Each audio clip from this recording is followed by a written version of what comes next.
Hi everyone, this is Daryl and welcome back to Hypeword. Today I'm going to be reviewing the second in Robert Jordan's Wheel of Time series, The Great Hunt. The second in Robert Jordan's 14-book epic high fantasy series, The Great Hunt, takes off from where we left our friends at the end of the first book in the series, The Eye of the World. The Great Hunt begins with the main characters united at the city fortress of Faldara in Shannara. The Armelin seat, the head of the Aes Sedai, women who are trained to wield the female half of the One Power, arrives, and shortly after the fortress is attacked by Trollocs and Midrol. During the attack, the Horn of Valere is taken, which is a powerful artifact whose legend has it that when the horn is sounded, great heroes will be summoned to battle.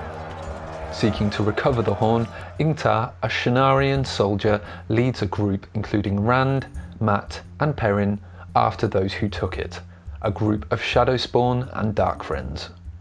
At the same time, Egwene and Nynaeve head to the White Tower in Tar Valon to begin learning the ways of the Aes Sedai.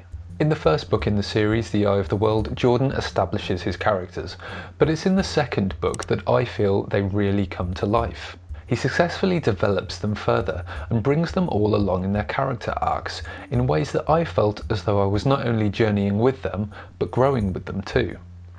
We also have some new and really interesting characters introduced in this book.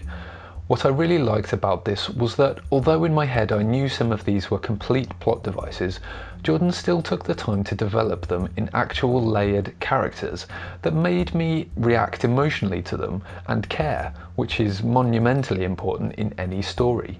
I feel certain that some of the characters that were introduced in this book, one in particular, will have a big part to play later on, and will at that point explain a lot of what happens in The Great Hunt, character-wise.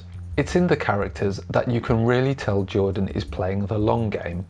I can't wait to have read the whole series and then go back to this book and be like, oh, I totally get what just happened here now.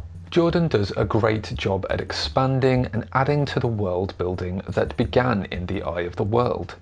He ups the intricacy of the magic system and expands the realm in a way that I wasn't expecting from a book so early on in the series.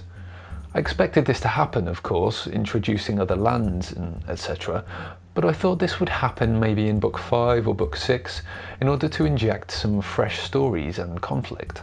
But this added to the story and the layers and really elevated the sense of this being a fully realised world.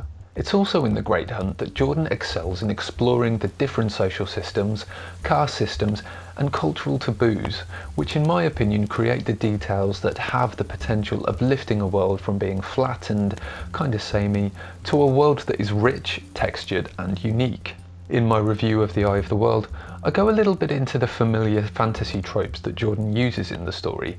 In The Great Hunt, however, Jorden steps outside these tropes a lot more, but at the same time still managed to give me that comforting, familiar, hanging out with friends kind of feeling that I enjoy from fantasy. If you're looking for contemporary fantasy that breaks the mold and establishes new tropes, and you're tired of chosen ones battling dark lords, then The Great Hunt, in fact the Wheel of Time series as a whole, might not be for you. As far as I'm aware, having only read the first 2 in the series, but having read these, I think I've got a good idea of what to expect for the series as a whole in terms of tropes and tone. But hey, I might be wrong about that. One thing is for certain though, you need to read The Eye of the World before you read The Great Hunt. This is a series where none of the books are the type you can just dip in and out of, so you pretty much have to commit to the 14 books from book 1, page 1, word 1. I am an uber fan of origin stories, so it really says a lot when I say that I really liked The Eye of the World, but I loved The Great Hunt. So all that's left for me to say is that I gave it 5 stars out of 5. I enjoyed it that much. I also recently added the Wheel of Time series to my 5 list of sci-fi and fantasy worlds to escape into. So that's it for this review. Thank you so much for watching. Please give the video a like if you like the content, and also subscribe to my channel if you want to see more videos from me. We talk about all things science fiction, fantasy and sometimes horror here, so if that is your thing, please stick around. Until next time guys, happy reading.